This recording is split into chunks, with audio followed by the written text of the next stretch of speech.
Shalom, selamat pagi para pendengar yang diberkati oleh Tuhan dimanapun Anda berada saat ini. Kita akan sama-sama mendengarkan firman Tuhan melalui audio Renungan Pagi pada tanggal 19 Februari 2026 dengan judul Penglihatan Pertama Ellen G. White bagian pertama. Sebelum kita melanjutkan bacaan renungan kita pada pagi hari ini, kembali saya mengajak semua para pendengar yang setia untuk berdoa bersama-sama. Bapa kami yang bersemayam di dalam takhta kerajaan sorga, terpujilah nama-Mu ya Tuhan pada pagi hari ini. Sebelum kami melakukan segala aktivitas pelayan dan pekerjaan kami rindu sejenak untuk merenungkan firman Tuhan. Kami butuh kuasa Roh Kudus-Mu ya Bapa. Terima kasih Tuhan Yesus, dengarlah segala doa dan permohonan kami Bapa, dan mau mengampuni segala dosa kami, karena kami sudah berdoa hanya di dalam nama Tuhan Yesus, Juru Selamat kami. Amin. Ayat inti kita terambil di dalam Yoel pasal yang kedua ayat yang ke-28, demikian firman Tuhan. Kemudian daripada itu akan terjadi, bahwa aku akan mencurahkan rohku ke atas semua manusia, maka anak-anakmu laki-laki dan perempuan akan bernubuat. Mari kita ikuti penjelasannya. Pada Desember 1844, Ellen Harmon sedang berdoa bersama 4 wanita lainnya di rumah Nyonya Haynes di Portland, Maine. Ketika kami sedang berdoa, Ellen mencatat, kuasa Tuhan turun atas diri saya seperti yang belum pernah saya rasakan sebelumnya. Selama pengalaman itu dia menulis, saya tampaknya terbang tinggi dan semakin tinggi, jauh di atas dunia yang gelap. Saya menoleh untuk mencari orang-orang Advent, tetapi tidak dapat menemukan mereka. Ketika sebuah suara berkata kepada saya, lihat lagi dan lihat sedikit lebih tinggi. Mendengar ini saya mengangkat mata saya dan melihat jalan yang lurus dan sempit, menjulang tinggi di atas dunia. Di jalan ini orang-orang Advent sedang melakukan perjalanan ke kota yang jauh berada di ujung jalan. Mereka memiliki cahaya terang yang berada di belakang mereka di awal jalan, yang menurut seorang malaikat bahwa itu adalah seruan tengah malam. Khotbah tanggal 22 Oktober sebagai pengenapan Daniel 8 ayat 14. Cahaya itu bersinar sepanjang jalan dan menerangi kaki mereka, sehingga mereka tidak tersandung. Jika mereka terus memandang Yesus yang ada di depan mereka, yang menuntun mereka ke kota itu, maka mereka akan selamat. Tetapi tidak lama, beberapa orang menjadi lelah dan berkata bahwa kota itu masih jauh. Mereka berharap dapat memasuki lebih dulu, lalu Yesus akan menguatkan mereka. Yang lain dengan gegabah menolak cahaya di belakang mereka dan berkata bahwa bukan Tuhan yang telah menuntun mereka sejauh itu. Cahaya di belakang mereka padam, meninggalkan kaki mereka dalam kegelapan total. Dan mereka tersandung dan kehilangan pandangan pada tanda Yesus, lalu jatuh dari jalan setapak ke dunia yang gelap dan jahat di bawah sana.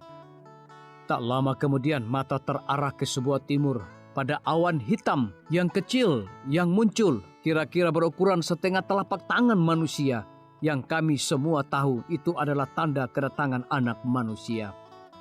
Kami semua dalam keheningan yang kusuk menatap awan itu saat awan itu mendekat dan menjelang lebih terang, lebih mulia dan lebih mulia lagi, hingga berubah menjadi awan putih besar. Lalu trompet perak Yesus berbunyi saat ia turun di atas awan. Ia menatap kuburan orang-orang kudus yang sedang tidur, lalu mengangkat mata dan tangannya ke sorga dan berseru, bangun, bangun, bangun, hai kamu yang tidur dalam debu, dan bangkitlah. Dikutip dari buku Tulisan-Tulisan Permulaan halaman 14 hingga 16. Biarlah bacaan renungan kita saat ini akan menjadi berkat bagi kita semua. Kembali saya mengajak semua para pendengar yang setia untuk berdoa bersama-sama.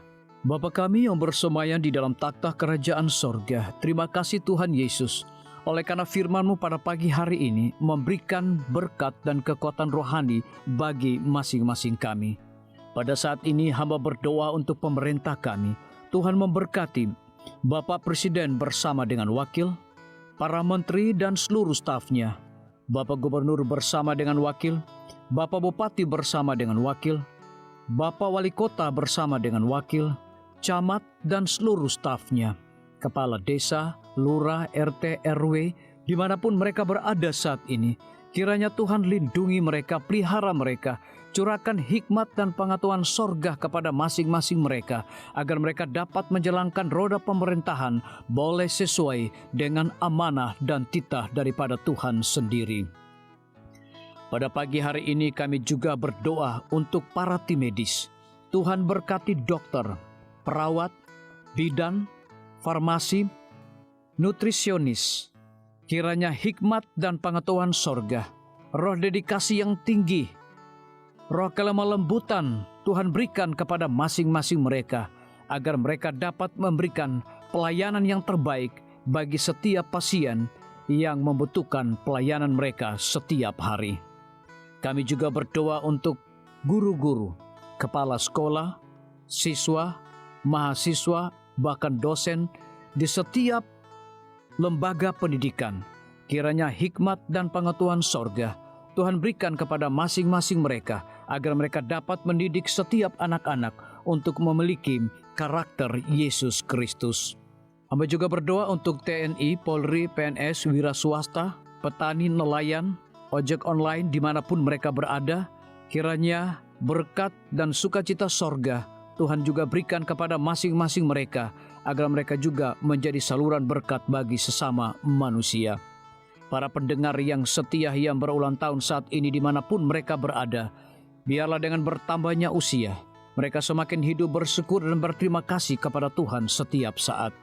Yang berada di dalam kebimbangan, ketidakpastian hidup, Tuhan berikan iman yang teguh dan pengharapan, agar mereka tetap percaya akan janji Tuhan setiap hari. Terima kasih Tuhan Yesus, dengarlah segala doa dan permohonan kami Bapa, dan mau mengampuni segala dosa kami, karena kami sudah berdoa hanya di dalam nama Tuhan Yesus, Juru Selamat kami. Amin. Demikian firman Tuhan yang telah kita dengarkan. Semoga hari ini menjadi berkat bagi kita semua. Sampai jumpa, Tuhan memberkati.